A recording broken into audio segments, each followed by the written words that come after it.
Por la señal de la Santa Cruz de nuestros enemigos, líbranos, Señor Dios nuestro, en nombre del Padre, y del Hijo, y del Espíritu Santo. Amén. Señor mío y Dios mío, creo firmemente que estás aquí, que me ves, que me oyes. Te adoro con profunda reverencia. Te pido perdón de mis pecados y gracia para hacer con fruto este rato de oración. Madre mía Inmaculada, San José, mi Padre y Señor, Ángel de mi guarda, interceded por mí.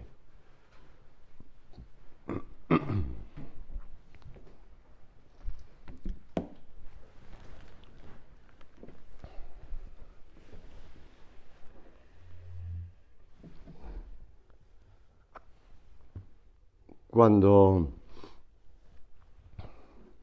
el Señor, en aquel lugar cercano ya a los confines de la tierra de Israel, en Cesarea de Filipo, no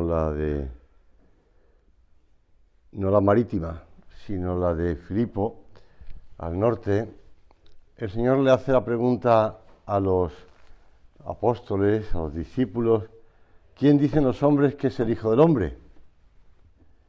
Y ellos dijeron, unos Juan el Bautista, otros que Elías, otros que Jeremías o uno de los profetas. Y les dice Jesús: ¿y vosotros quién decís que soy yo? Y ahí viene esa afirmación de Pedro: tú eres el Cristo, el Hijo de Dios vivo.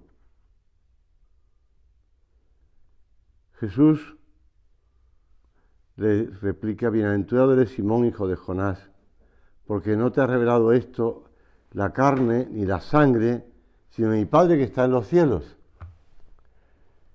Y yo a mi vez te digo que tú eres Pedro, y sobre esta piedra edificaré mi iglesia, y las puertas del infierno no prevalecerán contra ella. Los arqueólogos siempre han encontrado justificaciones a por qué el Señor habla del infierno, por la localización geográfica donde está, por qué habla de piedra, también por lo mismo, porque allí había un templo dedicado al guardián del infierno, y además hay una roca grande y abajo había pues un gran agujero, una de las posibles fuentes del río Jordán. Pero lo importante no es la localización geográfica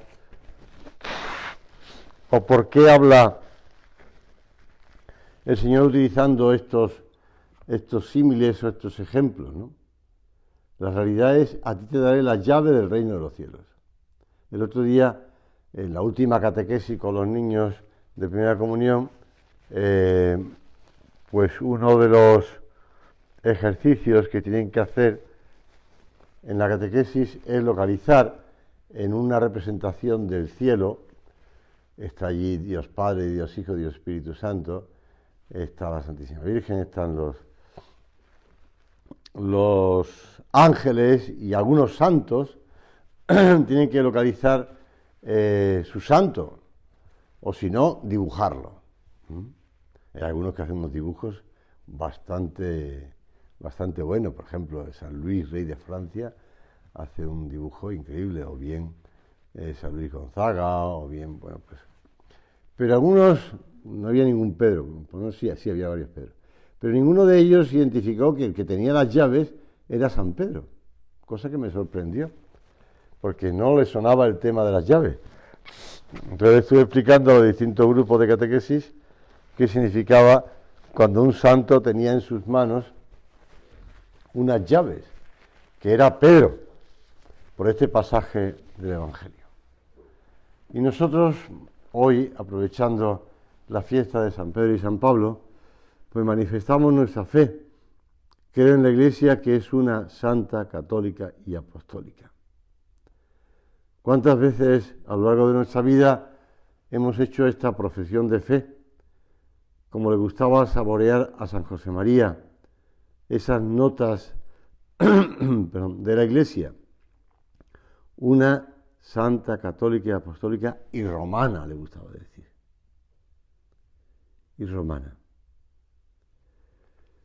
Pues nosotros aprovechamos este rato de oración para reafirmar nuestra fe, no solamente en que Pedro tiene las llaves, y por eso los distintos chistes, el otro día me mandaron un chiste de San Pedro y las llaves, sino los distintos comentarios, sino que sabemos que la Iglesia, fundada por Cristo, y tomando como fundamento a los apóstoles y a Pedro, el primero de los papas, manifestamos nuestra fe.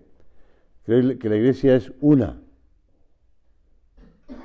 La unidad es nota característica de la Iglesia de Cristo y forma parte de su misterio. El Señor no fundó muchas iglesias, sino una sola iglesia que es el símbolo, confesamos, como una santa, católica y apostólica, y que nuestro Salvador, después de su resurrección, encomendó a Pedro para que la apacentara, confiándole a él y a los demás apóstoles su difusión y su gobierno. Y la erigió perpetuamente en columna y fundamento de la verdad. A pesar de los pesares, decía San José María, y cuando le preguntó a aquel cardenal qué quería decir con esta expresión, pues le señaló a él y se señaló a sí mismo sus pecados y los míos, a pesar de los pesares. Nosotros manifestamos nuestra fe. Creo en la Iglesia una santa católica, apostólica. Esta Iglesia, establecida y organizada en este mundo como una sociedad, subsiste en la Iglesia católica gobernada por el sucesor de Pedro y por los obispos en comunión con él. Si bien fuera de su estructura se encuentran muchos elementos de santidad y de verdad. Todavía recuerdo un TFG que me pedía un seminarista, ahora ya sacerdote de hace años, de Santiago de Compostela, que estaba analizando exactamente esto. Unos puntos del catecismo de la Iglesia Católica y unos puntos de la doctrina de la Iglesia Católica, recogida en el Concilio Vaticano II, la Lumen Gentium, pues de cómo fuera de la Iglesia Católica, sí, claro que subsisten algunos puntos, algunos elementos de la santidad y de la verdad, por supuesto, pero donde se encuentran plenamente es en la Iglesia fundada por Cristo, que es la Iglesia Católica. Por eso, pues, se sigue buscando la unidad. En ocasiones, Agustín comparaba la Iglesia a la túnica de Cristo. Esa túnica inconsútil, de una sola pieza, sin costuras, tejida de arriba abajo. Y explicaba que San Agustín no tiene costuras para que no se rompa. Sabemos que a lo largo de la historia, pues se han desgajado ramas de ese tronco de la Iglesia y ha habido, pues sí, que se han separado.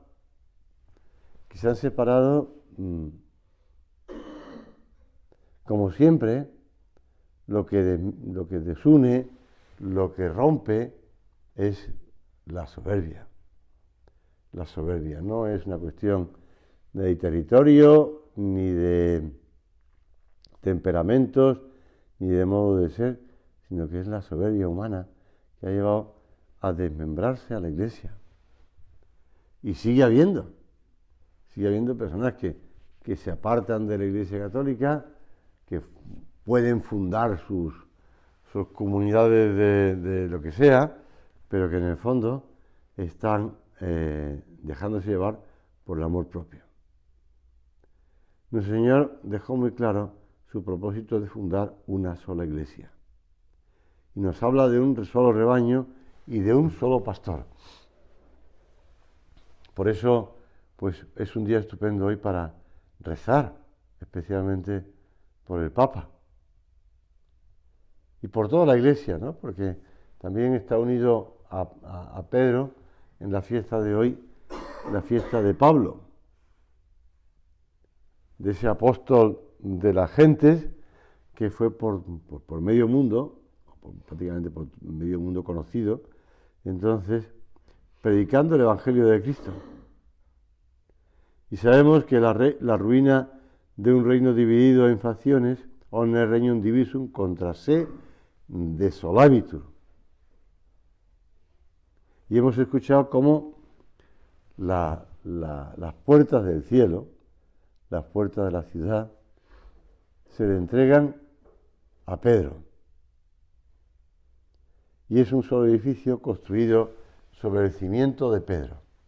Ya puede haber lo que quiera, pero leyendo la biografía, esta última del Papa emérito Benito XVI, una de las cosas que a lo largo de toda la historia se mantiene es la fidelidad a la Iglesia.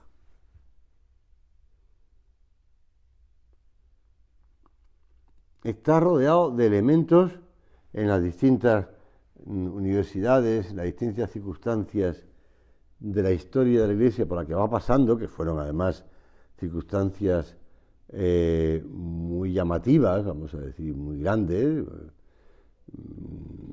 Me refiero solamente pues a la Segunda Guerra Mundial y a después de la Segunda Guerra Mundial, o bien pues al Concilio Vaticano II, por ejemplo, sin más lejos, pues a la fundación de revistas y de editoriales en que se dedicaban a publicar libros y artículos, y algunos de ellos se separaban de la Iglesia. Y él siempre fiel a la Iglesia. Uno de los pasajes dice: a nadie pudo sorprender que la elección de Ratzinger desencadenara un eco dividido especialmente en su país de origen. Hans Küng habló, como era de esperar, de una decepción enorme. Es tremendo, ¿eh? Un hombre que había sido bastante amigo y colega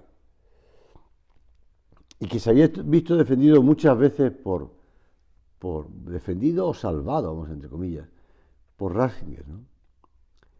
Y después otro más, el crítico de la Iglesia, Eugene Drewermann, pregonó que la elección de Benito XVI reflejaba el poder del Opus Dei. Tiene gracia. Tiene gracia. En su opinión, el Vaticano debía aprender por fin de la reforma luterana, pero también del budismo, decía este, y propiciar la integración del inconsciente. Una frase muy absurda, la integración del inconsciente. En sentido análogo se pronunció el redactor de política eclesial de un periódico alemán, el Süddeutsche Zeitung. El nuevo Papa tenía un programa pesimista, pero debía simbolizar urgentemente a una Iglesia dispuesta a cuestionarse a sí misma. Bueno, y sabemos que el Papa Benito XVI tenía una casita muy tranquila que estaba arreglando ya había comprado tiempo antes de ser obispo, para sus hermanos y para él, y estaba arreglándola para poder ya volverse a Alemania. No contaba con ser elegido papa.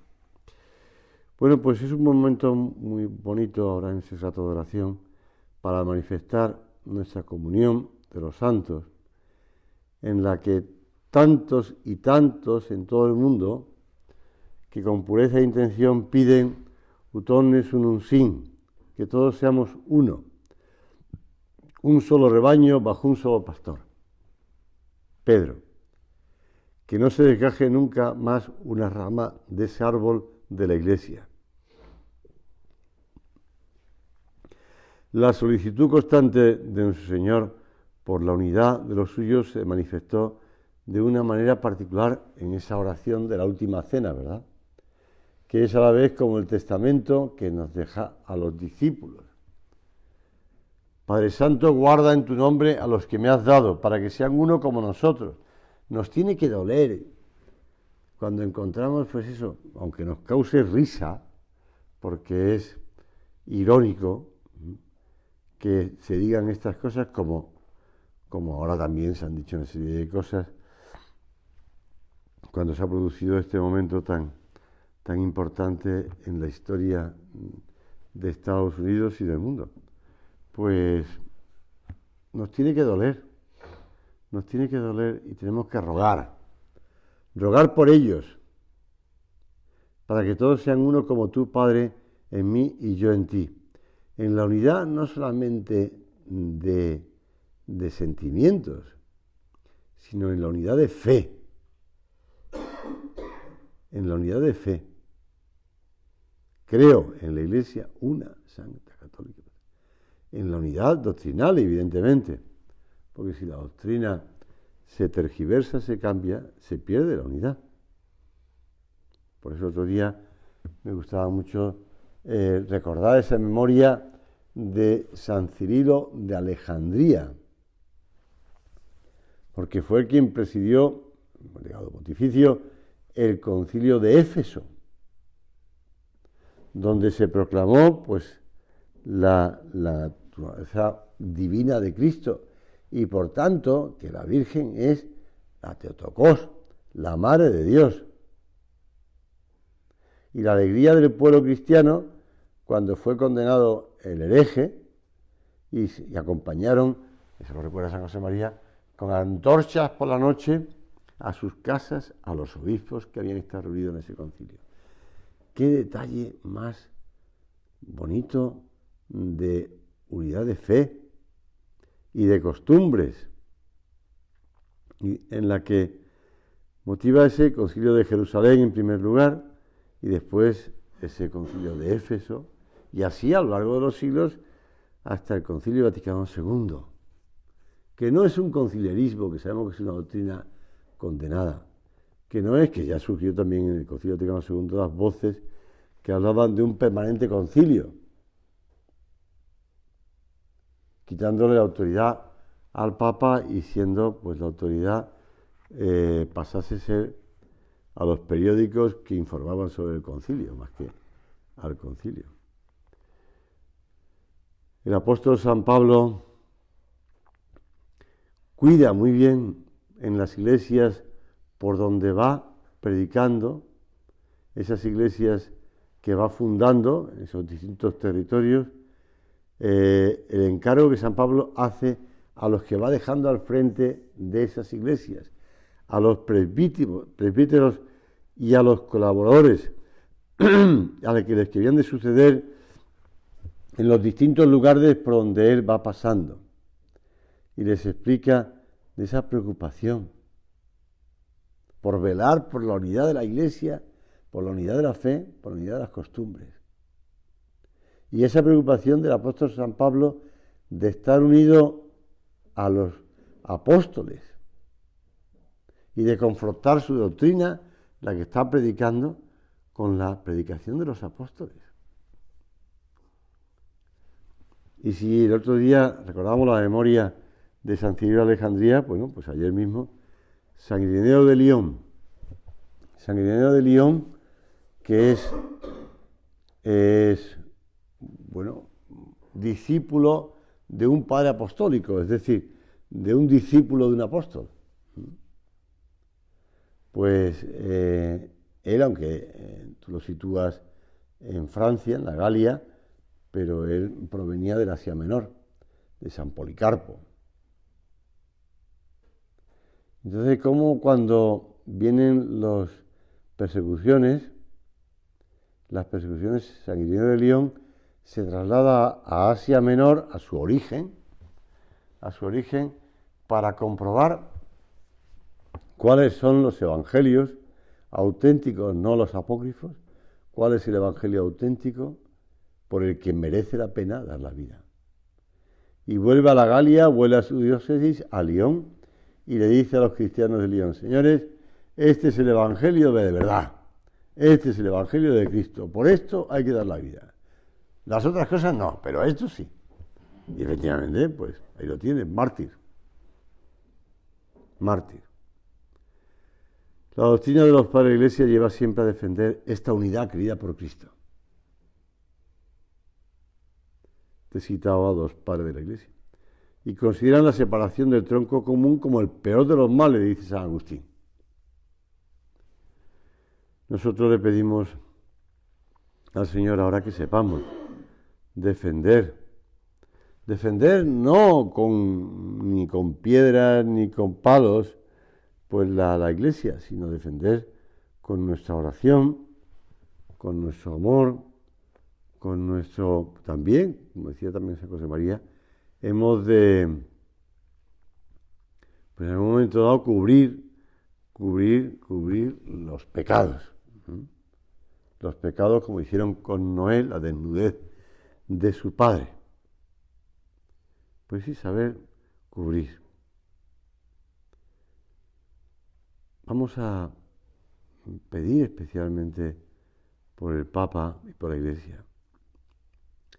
En el Concilio Vaticano II, ya digo, participaron personas, teólogos de mucha valía, así como ha ocurrido en todos los concilios, ¿no?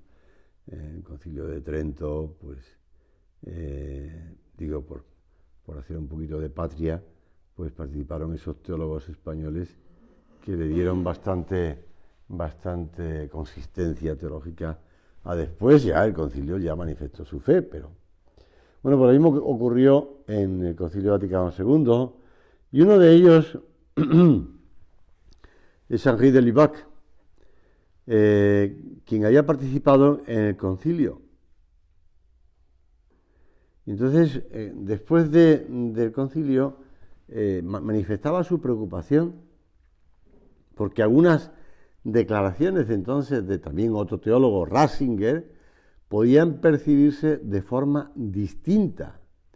Y le escribía: acabo de leer en la Croix un comentario sobre la ponencia impartida por el doctor Joseph Ratzinger durante una reunión de católicos alemanes, el Katholikentag.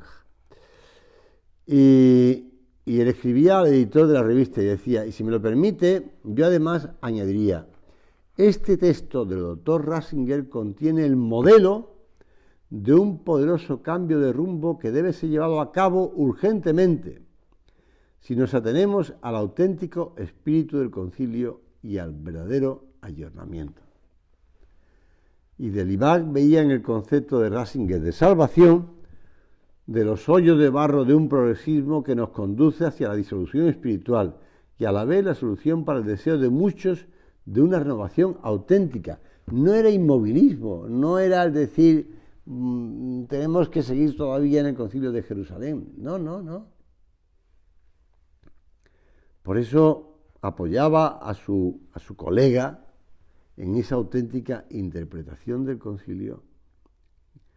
Y esto ayudaría a todos los cristianos, comentaba, desconcertados por los actuales acontecimientos, a seguir con fidelidad el camino del Evangelio. La fidelidad, la fe, fidelidad, fidelidad. Por eso nosotros le pedimos al Señor ahora que sepamos ser fieles, a pesar de los pesares, a pesar de las cosas que podamos enterarnos, porque hoy día los medios de comunicación, si antes pues leía en un comentario en la Croix una cosa que se ha dicho en Alemania, pues hoy día es que nos enteramos al minuto de lo que se ha dicho, se ha publicado o se ha pensado incluso, ¿no? Porque si con la famosa frase, si quieres que algo no se sepa, ni lo pienses. Bueno, pues incluso de lo que se ha pensado, ¿no? Nos enteramos enseguida. O interpretaciones de lo que se ha dicho, de lo que se ha escrito, de lo que se ha pensado. Pero todo eso nos tiene que llevar a apoyar, a sostener, a aunar esfuerzos por la Iglesia y por el Papa. porque amamos, y eso lo hemos aprendido en el Opus Dei, amamos apasionadamente a la Iglesia. Y nos duele lo más íntimo del alma, pues este escándalo para el mundo que constituyen las divisiones y sus causas.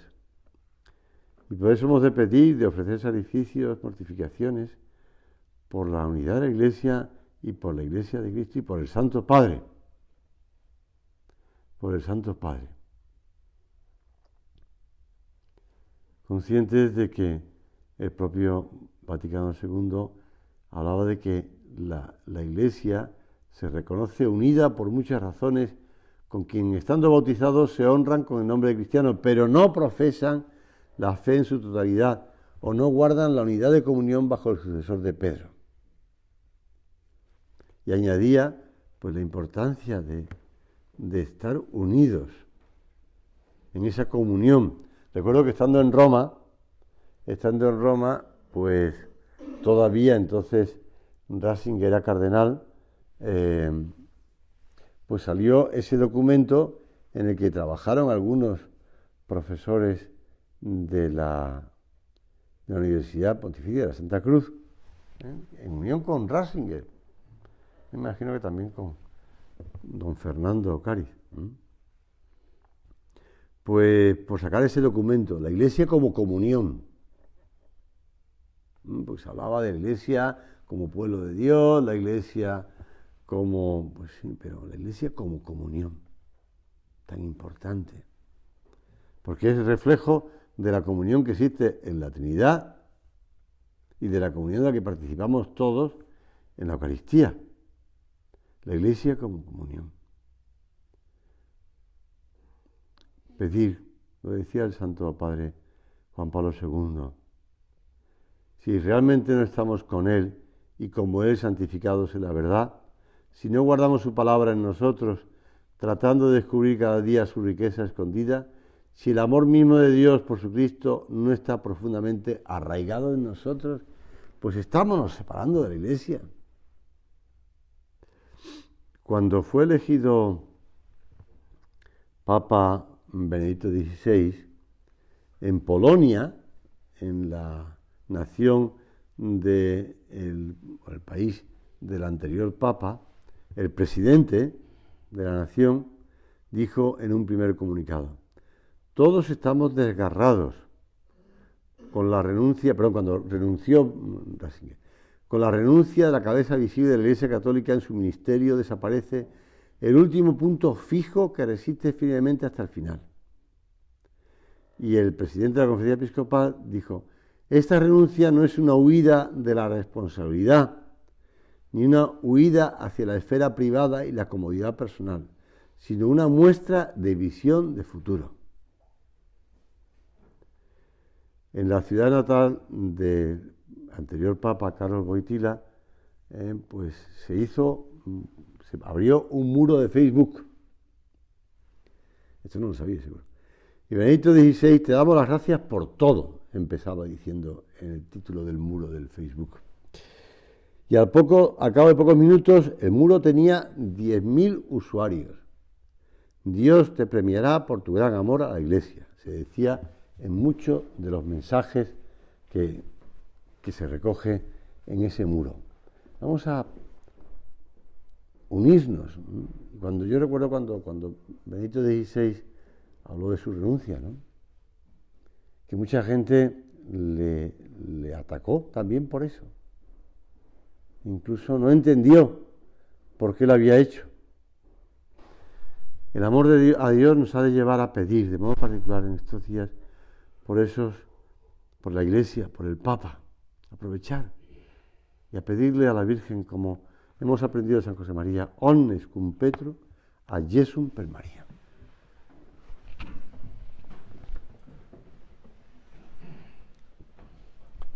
Te doy gracias, Dios mío, por los buenos propósitos, afectos e inspiraciones que me has comunicado en esta meditación. Te pido ayuda para ponerlos por obra. Madre mía Inmaculada, San José, mi Padre y Señor, Ángel de mi guarda, interceded por mí.